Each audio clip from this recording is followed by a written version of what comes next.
তোমরা যারা ক্যালকাটা ইউনিভার্সিটির আন্ডারে অল অ্যাফিলিয়েটেড কলেজগুলির মধ্যে ফার্স্ট সেমিস্টারে তোমরা পড়ছো, তোমাদের জন্য আজকে আমি নিয়ে চলে এসেছি ইতিহাস জেনারেলে সিসি বা মাইনর 1 পেপারে গুরুত্বপূর্ণ 5 মার্কস, 10 মার্কস ও 20 মার্কসের কোশ্চেন। এখন থেকে তোমরা এই কোশ্চেনগুলি রেডি করে নাও, অবশ্যই তোমরা এক্সাম টাইমে চিন্তামুক্ত থাকবে। চলো বেশি দেরি করবো না, শুরু করা যাক। প্রথমেই তোমাদেরকে বলে রাখি তোমাদের ইতিহাস জেনারেলে কোশ্চেন প্যাটার্ন কেমন থাকবে। সিসি বা মাইনর 1 পেপারে 20 মার্কসের 2টি কোশ্চেন থাকবে, 10 মার্কসের 2টি কোশ্চেন থাকবে আর 5 মার্কসের 3টি কোশ্চেন থাকবে। তাহলে তোমাদের টোটাল কত মার্কসের এক্সাম হবে? 75 মার্কসে তোমাদের থিওরি এক্সাম হবে আর বাদবাকি কলেজের হাতে থাকবে। চলো বেশি দেরি করবো না, গুরুত্বপূর্ণ কোশ্চেনগুলি আমরা দেখে নেব।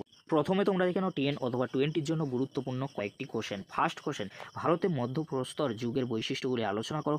নব্য প্রস্তর যুগ সম্পর্কে আলোচনা করো। হরপ্পা সভ্যতার নগর পরিকল্পনা আলোচনা করো। ভারতবর্ষে আলেকজান্ডারের আক্রমণে কী প্রভাব পড়েছিল। হরপ্পা সভ্যতার পতনের কারণগুলি আলোচনা করো। এই যে কোশ্চেনগুলি বললাম, কোশ্চেনগুলি কিন্তু অত্যন্ত গুরুত্বপূর্ণ রয়েছে। পরবর্তী কোশ্চেন কী রয়েছে তোমরা দেখে নাও। খ্রিস্টপূর্ব ষষ্ঠ শতকে মগধের উত্থানের কারণগুলি কী ছিল। প্রাচীন ভারতের ইতিহাস রচনায় দেশজ সাহিত্যিক উপাদানের গুরুত্ব আলোচনা করো। ঋগ্বৈদিক যুগে আর্যদের অর্থনৈতিক জীবনে বৈশিষ্ট্যগুলি আলোচনা করো। এই যে কোশ্চেনগুলি বললাম, কোশ্চেনগুলি কিন্তু অত্যন্ত গুরুত্বপূর্ণ রয়েছে। পরবর্তী কোশ্চেন কী রয়েছে তোমরা দেখে নাও। বৌদ্ধ ধর্মের উত্থানকে তুমি কিভাবে ব্যাখ্যা করবে। মৌর্য প্রশাসনের মূল বৈশিষ্ট্যগুলি ব্যাখ্যা করো। প্রাচীন ভারতের ইতিহাস পুনর্নির্মাণে প্রত্নতাত্ত্বিক উপাদানের গুরুত্ব লেখো। প্রাগৈতিহাসিক ভারতের শিকারী ও খাদ্য সংগ্রহকারী আদিম মানবের খাদ্য উৎপাদক হয়ে ওঠার বিবর্তনের কথা উল্লেখ করো। পরবর্তী কোশ্চেন, তামিল কাম বলতে কী বোঝো। প্রাচীন তামিল কাম সংস্কৃতির বৈশিষ্ট্যগুলি আলোচনা করো। ঋগ্বৈদিক যুগে সমাজ ব্যবস্থার বিবরণ দাও। ঋগ্বৈদিক যুগের ধর্ম সম্পর্কে আলোচনা করো। পরবর্তী কোশ্চেন, সিন্ধু বা হরপ্পা সভ্যতার অর্থনৈতিক ও ধর্মীয় জীবন সম্পর্কে আলোচনা করো। এর সাথে তোমরা যে কোশ্চেনগুলি রেডি করবে, বৌদ্ধ ধর্মের মূল নীতিগুলি উল্লেখ করো।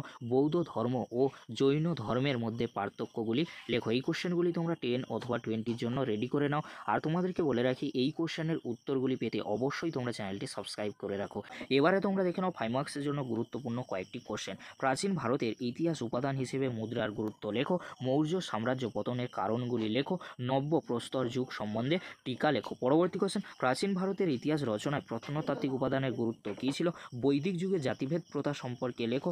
ভারতে আলেকজান্ডারের জয়লাভের কারণগুলি লেখো। প্রাচীন ভারতের ইতিহাসের উপাদান হিসেবে বৈদেশিক সাহিত্যের গুরুত্ব আলোচনা করো। পরবর্তী কোশ্চেন, বৌদ্ধ ও জৈন ধর্মের মধ্যে পার্থক্যগুলি লেখো। গৌতম বুদ্ধের মূল উপদেশগুলি কী ছিল। গান্ধার শিল্প সম্পর্কে সংক্ষেপে লেখো। কোশ্চেনগুলি অত্যন্ত গুরুত্বপূর্ণ। পরবর্তী কোশ্চেন, হিস্ট্রি ও ইতিহাসের মধ্যে পার্থক্য লেখো। মেগালিথ সম্বন্ধে টিকা লেখো। চিত্র ধূসর মৃৎপাত্রের বৈশিষ্ট্যগুলি লেখো। সঙ্গম সাহিত্য সম্পর্কে টিকা লেখো। সভা সমিতি সম্পর্কে টিকা লেখো। এই যে কোশ্চেনগুলি বললাম, কোশ্চেনগুলি অত্যন্ত গুরুত্বপূর্ণ। লাস্ট কোশ্চেন, অষ্টাঙ্গী মার্গ সম্পর্কে টিকা লেখো। বৌদ্ধ সঙ্গীতের কার্যাবলী কী ছিল। ষোড়শ মহাজনপদ সম্পর্কে টিকা লেখো। এই যে কোশ্চেনগুলি বললাম, এই কোশ্চেনগুলি তোমরা 5 মার্কসের জন্য ভালো করে দেখে যাও। অবশ্যই তোমরা এখান থেকে সমস্ত কোশ্চেন কমন পেয়ে যাবে। এই কোশ্চেনের উত্তরগুলি পেতে অবশ্যই তোমরা আমাদের চ্যানেলটি সাবস্ক্রাইব করে রাখো, এরকমই গুরুত্বপূর্ণ ভিডিওগুলি সবার আগে পাওয়ার জন্য। এই ছিল আজকের আলোচনা। যদি ভিডিওটি হেল্পফুল হয়ে থাকে অবশ্যই ফ্রেন্ডদের কাছে বেশি বেশি করে শেয়ার করে দিও। ভিডিওটি দেখার জন্য তোমাদেরকে অসংখ্য ধন্যবাদ।